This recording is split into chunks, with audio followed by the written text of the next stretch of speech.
Here's how to use Instagram Map in 2026.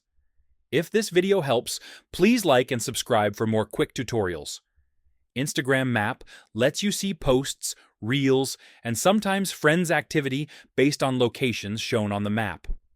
First, open the Instagram app on your phone. Tap the search icon at the bottom. This opens the Explore page. Tap the map icon at the top of the screen. This opens Instagram Map. Zoom in or out on the map. Tap on any highlighted area to see posts and reels shared from that location. Use the search bar to type a city, place, or location name and jump directly to it on the map. Tap on a location pin. You'll see recent public posts, reels, and stories shared from that area. Instagram Map does not show your live location by default.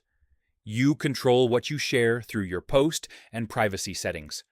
If you don't see the map feature, make sure Instagram is updated and available in your region. And that's it. That's how you use Instagram Map. Subscribe for more Instagram and phone tips.